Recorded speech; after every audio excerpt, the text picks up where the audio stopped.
With all the current events happening, there is a lot of information circulating, and it is difficult to believe anything because there is so much false information out there, especially in this season. But when you see information and a narration coming from a Navy SEAL officer, this is something I humbly ask you to pay attention to, because this could be the intelligence you need in this season. You may likely be living in the states where you are supposed to remain vigilant in this season. Kindly tell us where you are watching from so that our prayer team can include you in our 3-hour daily prayer. Now, please do not skip watch to the end.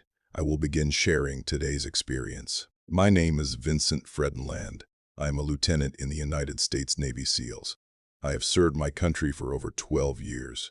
I do not know where to start. I do not know how to explain something that is so far beyond normal human experience. But I have to try. I have to tell you what I saw.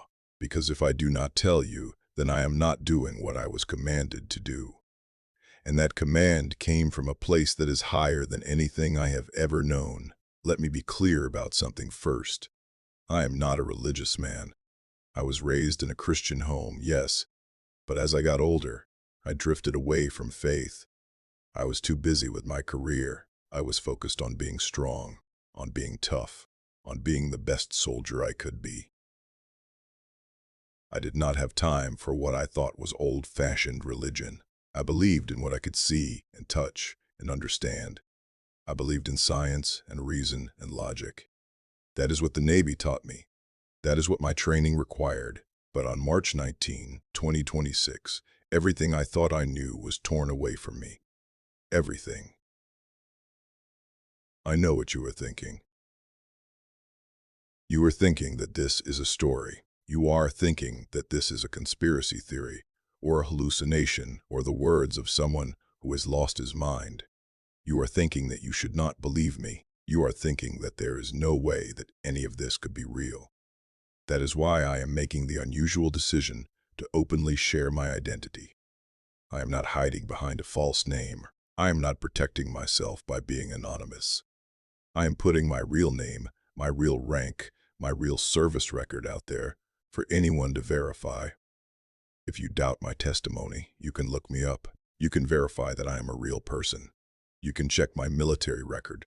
You can see that I am a serving Navy SEAL officer with a verified history of service. I am doing this intentionally. I am doing this on purpose. I am doing this because I want you to know that I am not some unknown person telling you a story from the internet. I am a real person. I am a real officer. I am a real person who has risked everything by telling you this story. My career could be over. My reputation could be destroyed. People could call me crazy, but I am telling you my real name anyway, because the truth is more important than my career. The truth is more important than my reputation. The truth is more important than my life. I am putting my name and my service record on the line because I was commanded to warn you. I was shown these things so that I could tell you. I was brought back from the dead so that I could speak these words to you. And I cannot stay silent. I cannot hide. I cannot protect myself. I have to tell you the truth, even if it costs me everything. So when you hear this story, remember that you can verify who I am. Remember that my identity is real and verifiable. Remember that I am not asking you to believe me blindly. I am asking you to check. I am asking you to look me up. I am asking you to verify that I am a real Navy SEAL officer. And once you have verified that I am real, once you have confirmed that I am a serving officer with a real career and a real reputation, then you can decide whether to believe my testimony. But I am telling you right now, with my real name and my real identity, that what I am about to tell you is true. Every word of it is true. Every vision that I saw is real. Every warning that I was given is important, and the time to prepare is now. I was participating in a high-altitude training jump over the Sierra Nevada mountains. It was a routine exercise, or at least it was supposed to be. We do this kind of training all the time. Jump from a plane, fall through the sky, test our equipment, test our bodies, test our minds. We were jumping from 35,000 feet. The air was thin and cold. We were wearing oxygen masks and special suits designed to handle the extreme conditions at that altitude. I remember the moment we jumped. I remember the sensation of falling. I remember the sound of the wind rushing past me. Everything was normal. Everything was exactly as it should be. And then something went wrong. My main parachute failed. That should not have happened. These parachutes are tested over and over again. They are the most reliable equipment in the world. But my main parachute failed. I deployed my reserve chute immediately. That is what we are trained to do. But my reserve chute tangled with the lines of my main parachute. Both of them were useless. I was falling. I was falling toward the earth at a speed that I cannot even calculate properly. I could see the mountains getting closer.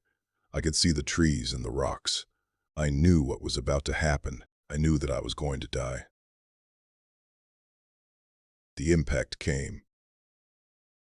I do not remember the exact moment of impact. My body hit the ground and everything went black. But before the black came, there was pain. There was more pain than I have ever felt in my entire life.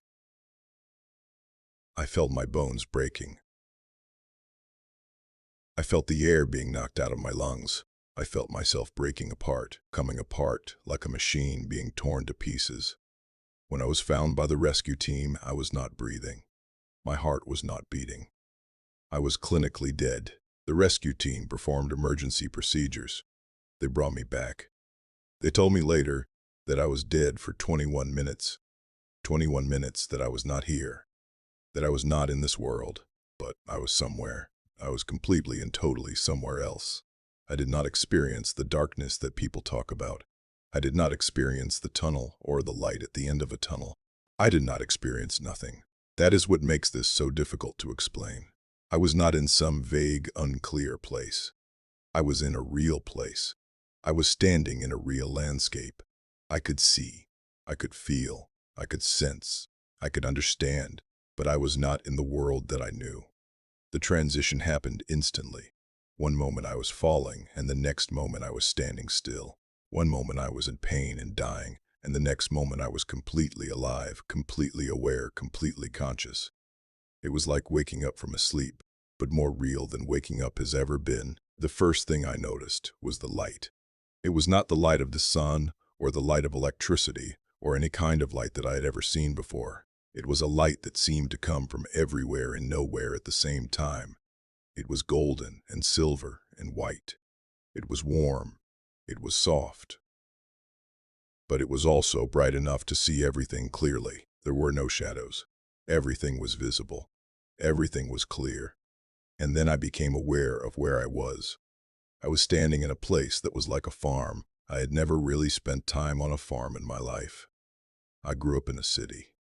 My family lived in a city. I did not have experience with agriculture or with farming, but I knew instantly that I was looking at a farm. I could feel what a farm was supposed to be. The farm stretched out in front of me. It was huge. It was bigger than any farm that I had ever seen in photographs. It seemed to stretch for miles and miles in every direction. The land was rolling gently.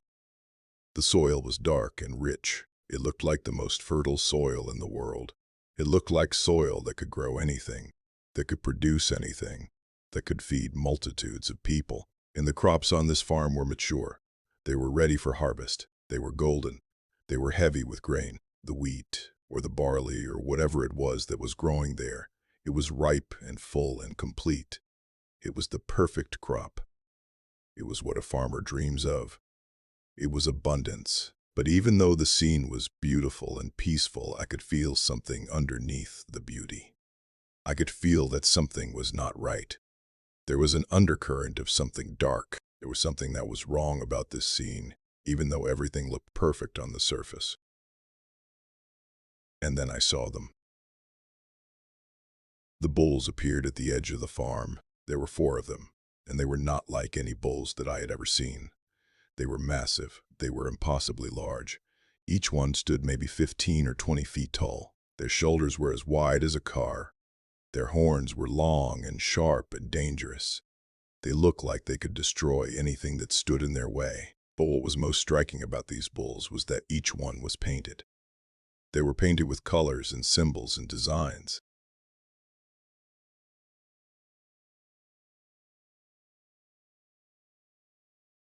The paint covered their entire bodies.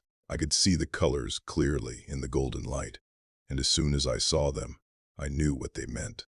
I did not have to think about it. I did not have to reason it out. The knowledge just came to me. These bulls represented nations. They represented the great powers of the world. 3 of the bulls were painted with the colors and symbols of different nations. I could sense which nations they were. I could feel which countries they represented. They were nations that were hungry. They were nations that wanted power and resources and dominance. These 3 bulls, they turned toward the farm. They turned toward the golden crops. And I felt their hunger. It was not a normal hunger. It was not the hunger of an animal that wanted to eat to survive. It was a greedy hunger. It was an evil hunger. It was a hunger that wanted to consume and to destroy and to dominate and to take. The 3 bulls began to move toward the crops. They moved slowly at first, but then faster. They moved into the fields. And when they reached the crops, they began to eat, but the way they ate was violent. They were not grazing peacefully. They were tearing at the plants. They were trampling them. They were consuming them with rage and greed. The golden crops were falling to the ground. The earth was being torn up. The plants that had been so beautiful and so full of promise were being destroyed. The bulls were eating and eating and eating, consuming the harvest, destroying the land. I watched this, and I could feel the impact of it. The farm was being damaged. The land was being weakened. The crops were being consumed. The abundance was being destroyed. But the farm was not falling. The foundation was still strong. The soil was still fertile. The bulls could consume a lot, but they could not bring the farm down. The farm was strong enough to survive what they were doing, even though it was being damaged. But then my attention was drawn to something else. I saw the 4th bull. This bull was different from the other 3. This bull was painted with stars and stripes. It was painted with the colors and symbols of the United States of America. It was the largest of all the bulls. It was more powerful than the other 3. It was standing apart from the others. It was standing at a different place on the edge of the farm. And this bull was not eating. It was not moving toward the crops. It was just standing there. It was watching. It was watching the other 3 bulls consume and destroy. It was watching the damage being done to the farm. But it was not eating. It was not participating in the violence. It was just standing there watching. I did not understand what this meant. I did not understand why the bull that represented America was not eating with the others. I did not understand why it was separate. I did not understand what I was supposed to see. And then something happened that I will never forget. Something happened that has changed me forever. There was no wind that hit the bull. There was no force that pushed it. There was no external cause that I could see.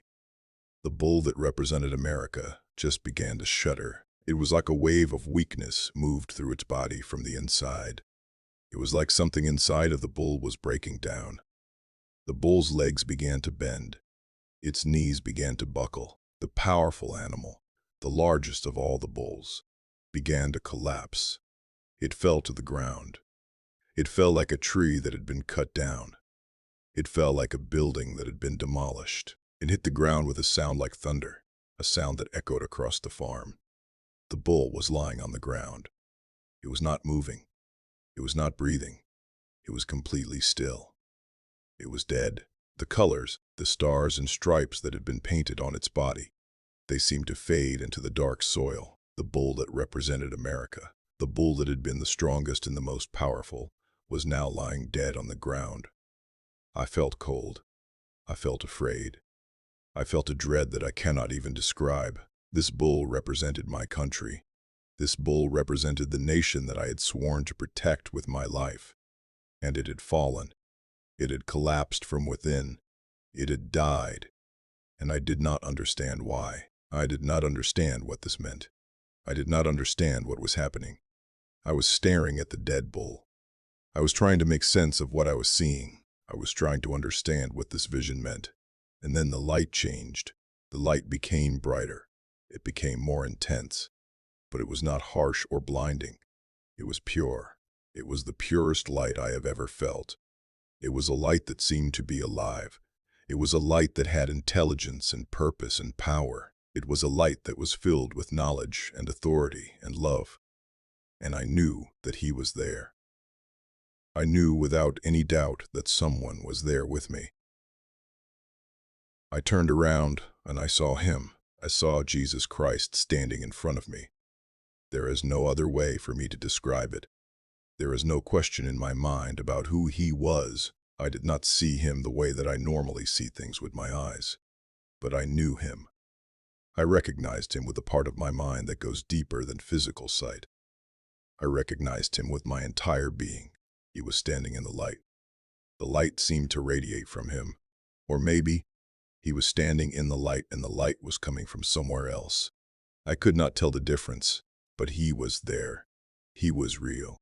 He was more real than anything I had ever experienced. His face was filled with emotion. His eyes were looking at me with sadness. Not anger, but sadness. His expression was serious. He was grave. He was showing me something that was breaking his heart. I could feel his sorrow. I could feel his concern. I could feel his love. He did not speak to me in words the way that one person speaks to another person. He did not open his mouth and produce sound, but his thoughts came directly into my mind. His words became my words. His understanding became my understanding. I knew exactly what he was saying without hearing anything with my ears. He revealed to me that the farm represented America. The golden crops represented the abundance and the blessing and the strength that America had been given. The three bulls represented nations that wanted to consume and to dominate and to take what America had. But the bull that represented America, he showed me that it had fallen because of things that were breaking it from the inside. It was not an external enemy that had brought it down. It was something internal. The foundation was broken. The system that held the nation together was failing. The country was collapsing from within itself. He told me that the time of harvest was at hand. The crops were ready. But the reaper who was coming to harvest the crops was not coming with gentleness. He was coming with fire and water. He was coming with judgment. He revealed to me that what I had seen was just the beginning. The vision of the farm and the bulls was just a symbol. What I was about to see was the reality. What I was about to see was the sequence of events that was going to happen. These events were not maybe going to happen. They were going to happen. They were already in motion. The time was already here. The events had already started, and they would continue. He told me that America would fall first. Not because of a war with another nation, not because another country would invade or attack. America would fall because the ground beneath it would shake and break. The waters around it would rise and flood. The systems that held it together would fail. The foundation that America was built on would crumble. He told me that I must warn people. He told me that people must flee the cities. He told me that people must prepare. He told me that the time to prepare was now. There was no time left. The moment to choose had come. The moment to decide had come. His presence was overwhelming. I could feel his authority. I could feel his power. But I could also feel his compassion. He was not angry with me. He was showing me these things because he wanted people to be saved. He wanted people to survive. He wanted people to prepare so that they would not be caught unaware. And then he began to show me. He began to reveal to me the sequence of events that was going to happen. He showed me a vision of the future. I was going to see which cities would be affected. I was going to see how they would be affected. I was going to see when they would be affected. I was going to see the destruction and the suffering that would come. But he also showed me that there was hope. He showed me that if people prepared, if people believed, if people turned to him, they could survive. They could endure. They could make it through to the other side. The first place he showed me was San Francisco. I could see the city as it is now, the buildings, the bridges, the Golden Gate Bridge with its distinctive color, the Bay Bridge, the hills with houses climbing up them, the beauty of the city, the millions of people who lived there, going about their lives not knowing what was coming. But then the vision changed. The ground beneath the city began to move. It was not a single earthquake. It was rhythmic. It was like the earth beneath San Francisco had a heartbeat, and that heartbeat was growing stronger and stronger. With each pulse, with each beat of this terrible heartbeat, the ground shook.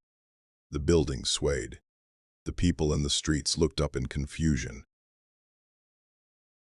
They did not understand what was happening. Some of them thought that it would pass. Some of them thought that it was a small earthquake that would end quickly. They had experienced earthquakes before. They thought that they would experience this one and it would be over.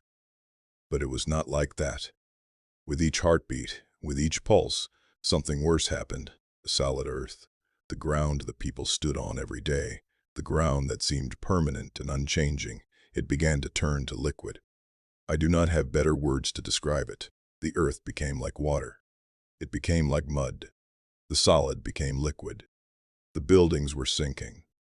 They were not falling over like a tree that had been cut down. They were sinking down into the churning earth, the way that a person sinks into quicksand or deep mud. The taller buildings, the skyscrapers that touched the sky, they began to go down and down and down. The Golden Gate Bridge was bending and twisting as it sank. The metal cables were stretching and breaking as the bridge was pulled down into the liquid earth. The bay was churning. The water was mixing with the mud and the debris and the broken pieces of buildings. The entire city was being swallowed. It was being consumed by the earth beneath it. The beautiful golden city was disappearing. It was sinking. By the time it was finished, San Francisco was no longer a city. It was an island of mud and debris. It was surrounded by churning water. It was completely isolated. It was cut off from the rest of the world. No bridge connected it to anything. No road led to it. The city could not be reached. The people who had not escaped were trapped. Jesus showed me that this would happen very soon, before the end of April 2026. The vision showed me that people would have very little warning. The shaking would start, and in minutes, the city would be destroyed. In hours, it would be gone. Most of the people who were there would not survive. They would sink with their city. Then the vision shifted. I was shown the middle of the country. I was shown a vast area where the earth was weak. I was shown the place where there was a fault line that ran for hundreds and hundreds of miles through the middle of the United States. I was shown the New Madrid seismic zone. I could see the earth in this region. It looked normal on the surface, but underneath there was stress. There was pressure. The earth was straining. It was being pulled and pushed. The stress was building and building. And then it could not hold anymore. The earth cracked open. It was not a small crack. It was a massive wound in the earth that stretched for hundreds of miles. It went from north to south.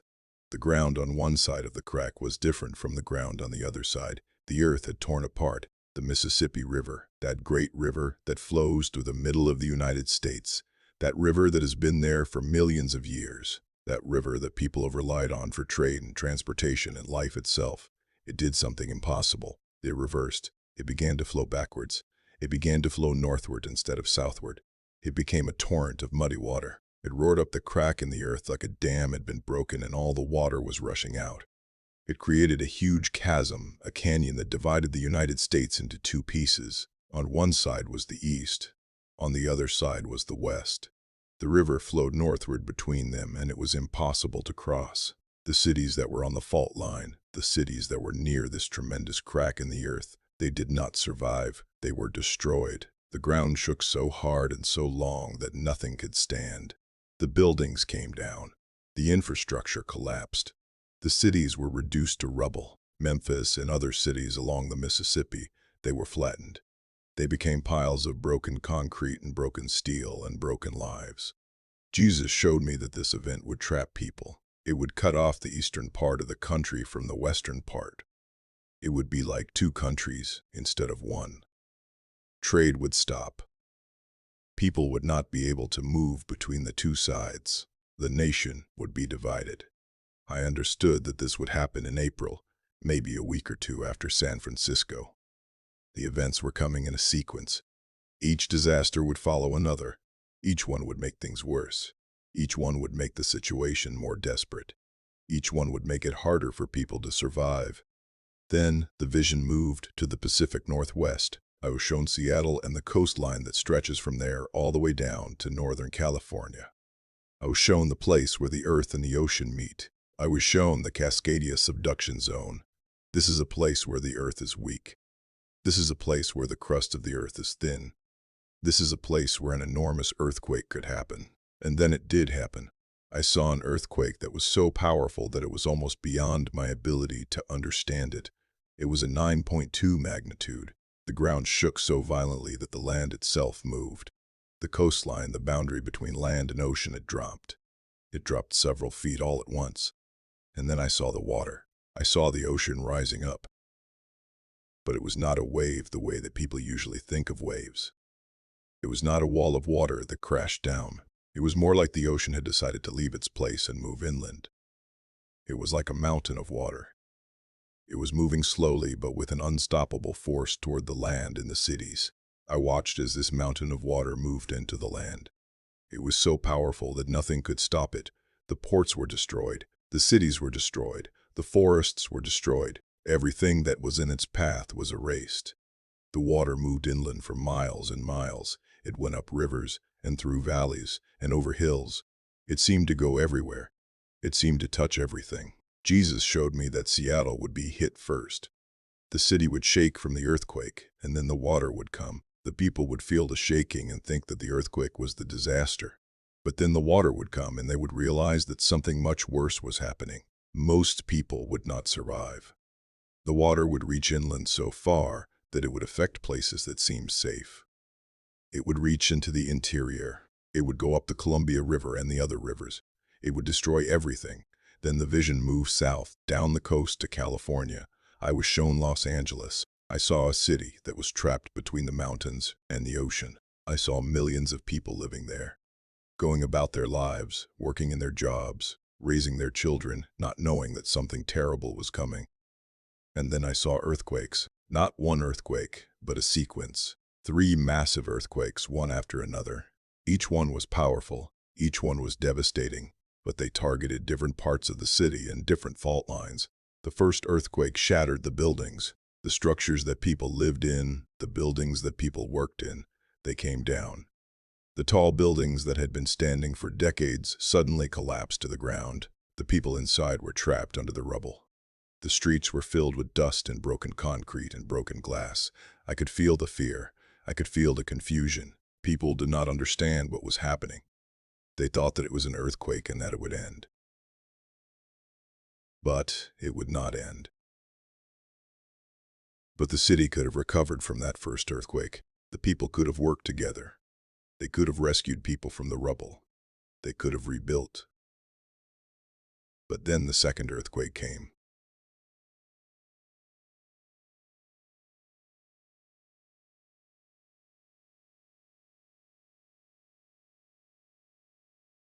This one broke the water system, the pipes that brought water into the city, the system that delivered water to every building. It broke. Water began to pour out of the broken pipes and leak into the ground. The water that was supposed to save lives was wasting away. And without water, something terrible happened. Fires began to break out all over the city. Maybe the fires were started by broken gas lines. Maybe they were started by electrical systems that were damaged. Maybe they were started in many different ways. But the fires came. With no water to fight the fires, they spread. They grew. They became bigger and bigger. Soon the entire city was burning. The fires moved through the streets like a living thing. They consumed the buildings. They consumed the forest and the nearby areas. They consumed everything in their path. Jesus showed me that people were calling for help, but there was nobody to help them. The communication systems were broken. The roads were blocked with rubble. The hospitals were damaged. The rescue teams could not reach most of the city. People were trapped. They were trapped with fire all around them. They were trapped with no water to drink and no way to escape. And then the third earthquake came. This one was perhaps the worst of all because it destroyed hope.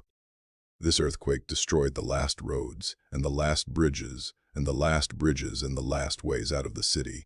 It destroyed the infrastructure that was needed to bring food and water and medicine to the survivors. It destroyed the emergency services. It destroyed the hope that help was coming. Jesus showed me that what followed was something that was worse than the earthquakes and the fires themselves. It was horrible and dark and brutal. Society broke down. The government could not help. The systems that normally organized people and provided for them no longer existed. People became desperate. They realized that they were going to have to survive on their own. And desperation led to terrible things. Gangs formed. They armed themselves with weapons. They fought each other for supplies. They fought for bottles of water. They fought for food. They fought for anything that could help them survive. I saw mothers protecting their children from violence. I saw people who had been neighbors becoming enemies because they were fighting to survive. I saw Los Angeles, which had been a great city, a city of movies and entertainment and commerce, become a place of chaos and violence and death. Jesus showed me that this would happen in April. The first earthquake would shake the city and cause people to think that it was the worst thing that could happen. But then the second earthquake would come and destroy the water systems, and the fires would come. And people would realize that they were in a nightmare that they could not wake up from. Then the vision moved to the East Coast. I was shown New York City. This is the greatest city in America in many ways. It is the center of money and power and commerce. It is the financial heart of the nation. I was shown the tall buildings that stretched into the sky, the Wall Street area, the subways that ran under the streets, the millions of people who lived there, living their lives, working their jobs, going through their days. But the disaster that came to New York was not an earthquake. It was not a fire. It was water, but it came in a way that was different from the other disasters. There was no storm. There was no wind. There was no rain. There was only the ocean. I watched as the Atlantic Ocean began to rise. It was not a tidal wave. It was not a storm surge caused by a hurricane. It was not a wave at all. It was a silent, unnatural rise in the level of the water. It was like the ocean was being pulled inland by some force that I could not understand. It was like the ocean was flowing inland, as if gravity had reversed. The water rose up and filled New York Harbor. It did not crash. It did not break anything. It did not do anything violent. It simply filled. It simply moved inland, slowly and steadily and silently. The water moved into the city. It filled the subways, those tunnels that were deep underground where people rode trains. The dark water flowed into these tunnels. It filled them completely. It filled the tunnels where people were still trying to escape, trying to evacuate the city. The water filled the lower floors of the buildings. It filled the basements. It filled the parking garages. It filled the financial district, which is the heart of the economy of America. The water was cold and dark, and it was salt water from the ocean, and it covered everything. The buildings began to shift as the water pushed against them. The foundations began to fail as the water weakened them. Jesus showed me that people would be confused at first. They would not understand what was happening. By the time they realized what was happening, by the time they understood that this was a permanent change, it would be too late. The water would already be too high. The subways would be flooded. The streets would be like rivers. People would be trapped in the upper floors of buildings with no way down and no way to get supplies. New York City would become like Venice, a city surrounded by water, but much worse, because there would be no electricity, no power, no systems to support life. The cold and the darkness and the hunger and the chaos would be unbearable. Then the vision moved to Houston, to the Gulf Coast. I saw a city that was built around enormous refineries and factories and chemical plants. This was a center of energy production for the United States. I saw the infrastructure of oil and chemicals, the pipes and the tanks, and the equipment that powered America and provided the materials that America needed. Jesus showed me that something would go catastrophically wrong at these refineries. He showed me explosions. They were not small explosions. They were massive explosions that shook the earth. One after another, they came in a chain reaction. The refineries erupted in fire and smoke. The sky above Houston became black with smoke. The smoke rose up so high that it seemed to fill the entire sky. The heat from the fires was so intense that I could feel it even in the vision. The ground was shaking from the explosions, and then the tanks began to rupture. The storage tanks that held chemicals and oil and gasoline and other substances, they broke open. The contents spilled out. Thick, toxic chemicals began to spread across the flat ground of Texas. They flowed across the land. They mixed with the floodwater that was also rising, creating something that was like a toxic soup, poisonous and burning and spreading across the landscape like a plague. Jesus showed me that the people in Houston would be breathing poison. The air itself would be toxic. They would be trying to escape, but they would have nowhere to go. The toxic flood would spread for miles and miles. It would consume everything in its path. The animals would die. The plants would die. The plants would die. The people who could not escape quickly enough would die. I understood that this disaster was connected to the other disasters that had already happened. Maybe the earthquake in New Madrid had disrupted pipelines. Maybe the loss of central authority and the breakdown of government had meant that nobody was maintaining the refineries and the equipment properly. Maybe it was a combination of things, but Houston would become a place of chemical death, a place where the very air was toxic. Then I was shown Chicago. I was shown a huge city built in the middle of the country on the shores of a great lake. I was shown millions of people living there, working there, raising their families there. I was shown a city that was full of life and activity. And Jesus showed me that in the summer there would be a heat wave. But not just a small heat wave, not just a few days of hot weather. An extreme heat wave. The temperatures would rise to levels that the human body cannot handle. The heat would be so intense that just being outside would be dangerous. People would be unable to stay in the heat. They would be trying to stay in their homes, trying to keep cool, trying to survive. And then, at the moment when people needed electricity the most, at the moment when they needed air conditioning to survive, the power grid failed.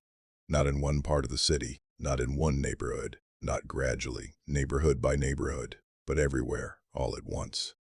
The entire power grid of Chicago went down. The system that provided electricity to millions of people simply stopped working. Without power, there was no air conditioning. Homes became ovens, buildings became death traps. Without power, there was no refrigeration for food. The food in stores and homes began to spoil. Without power, there was no way to pump water to the upper floors of the tall buildings. People could not get water. Without power, the hospitals could not function. The medical equipment did not work. The lights did not work. Doctors could not help people. Without power, the communication systems went down. The phones did not work. The internet did not work. People could not call for help.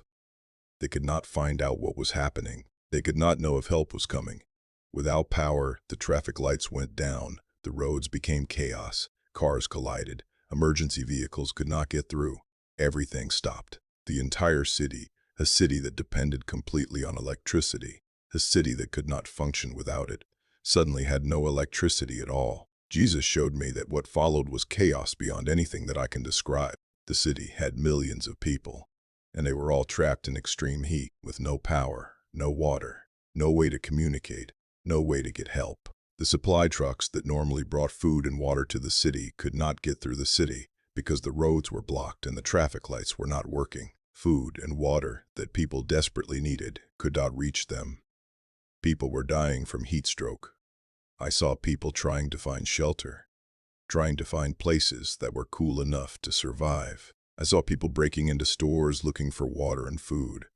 I saw people collapsing in the streets. I saw desperation. I saw suffering. I saw people realizing that the systems that they had depended on for their entire lives were gone, and nobody was coming to help them. Jesus showed me that Chicago would go from being a great city to being a place of suffering very quickly. It would happen in late April, during the hottest part of the summer, and by that time, with all the other disasters that had already happened, there would be no resources left anywhere in the country to help Chicago. The city would be on its own. It would have to survive on whatever it could find within itself. Finally, Jesus showed me Miami. This was the last city that I was shown. I was shown a city that was built on limestone, a city that was surrounded by water, a city that was built below sea level in many places, a city that was sinking slowly into the ocean. But the vision showed me something different from the earthquakes and floods and fires that had destroyed the other cities. This was not a sudden disaster. This was a slow catastrophe. This was something that would happen over time. Jesus showed me that the limestone foundation of Miami was weak. Rising seas were putting more and more pressure on it. Water was seeping into it. Salt water was eating away at it. The foundation was being slowly destroyed, and as the foundation weakened, the city began to sink. It was not dramatic. It was not sudden. But day by day, week by week, the city went down. The streets became canals. The buildings settled unevenly, so cracks appeared in them. The foundations cracked. The walls cracked. The city was being slowly reclaimed by the ocean. People would wake up one day and find that their basement was flooded. They would pump out the water, but it would come back. The next time it rained, it would come back. Soon there would be no basement. Soon there would be no ground floor. People would have to move to the upper floors of their buildings, and gradually, more and more of the city would become uninhabitable. The city would be sinking into the sea. The coral and the limestone that the city was built on would be dissolving in the salt water. Jesus showed me that this would be a lingering disaster. It would not kill as many people at once as the other disasters. But it would be horrifying in its own way. People would be watching their city die. They would be watching their homes become uninhabitable. They would be trapped, because if they tried to evacuate, they would have nowhere to go, because most of the other places in America would also be in chaos and destruction. When all the visions of the disasters were finished, when I had seen everything, when I understood the scope of what was coming, Jesus spoke to me again. His presence was still with me. His light was still surrounding me. But his voice was different now. It was filled with sadness and with urgency and with something else, something that I did not understand at first. He revealed to me something that was very important, something that I needed to understand, something that would explain what was happening and what would happen next. He told me that after the disasters, after America had been broken, after the chaos and the death and the suffering had filled the land, after people were desperate and scared and had lost everything, the leaders of the world would offer a solution.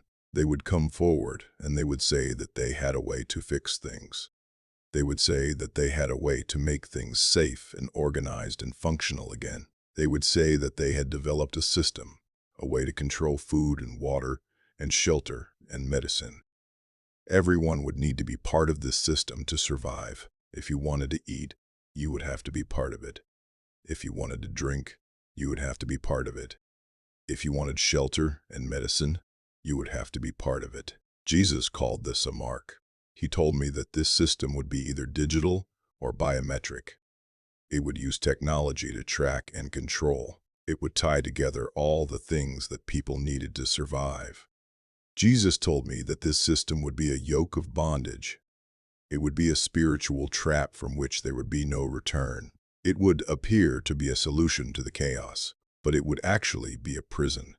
It would be a way to control all of humanity. He told me very clearly that people should not take this mark, no matter how desperate they became, no matter how hungry or thirsty or cold they became. He told me that to take this mark would be to give up their souls. He told me that it would be choosing the world system over choosing him.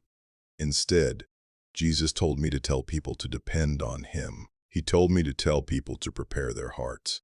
He told me that the physical preparation was important. Having food and water and shelter was important, but the spiritual preparation was even more important.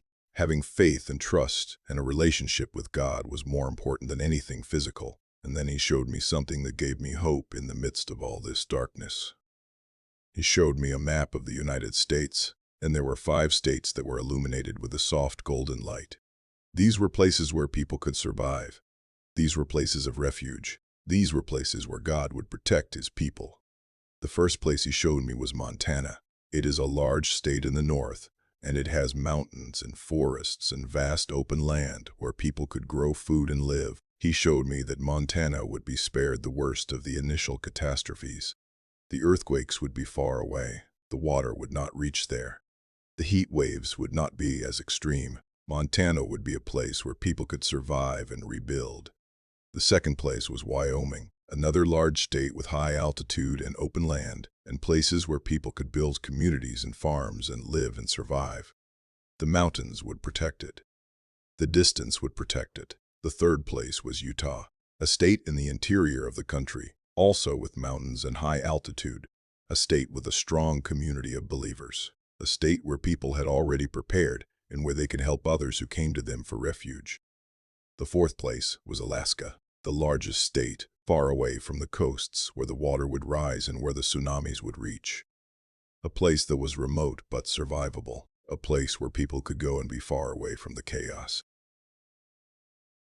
The fifth place was South Dakota, a state in the middle of the country with land that was good for growing food, a state that would not be hit as hard as the states on the coasts, a state that would have the resources to support people.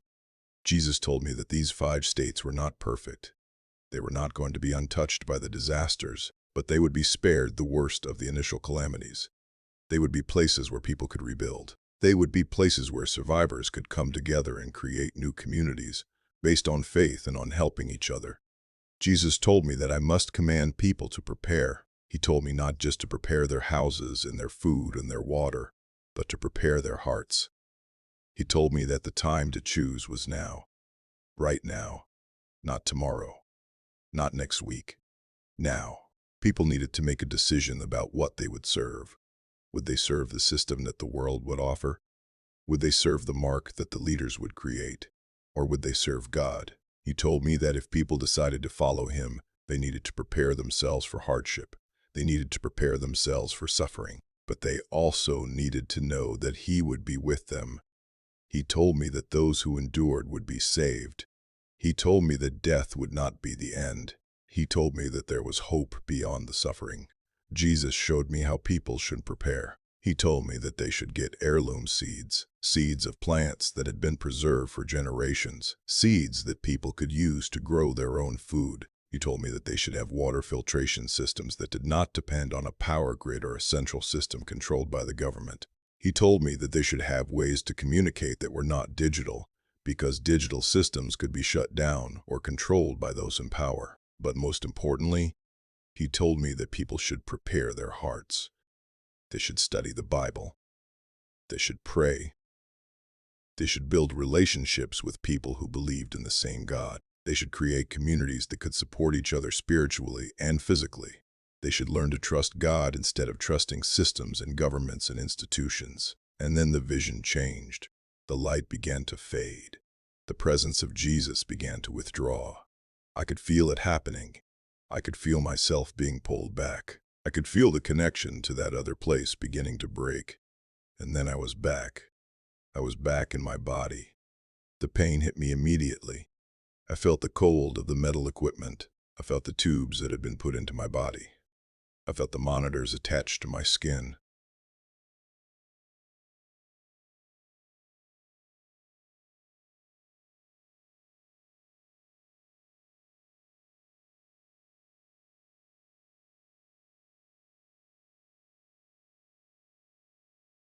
Really, I felt the heaviness of my broken body.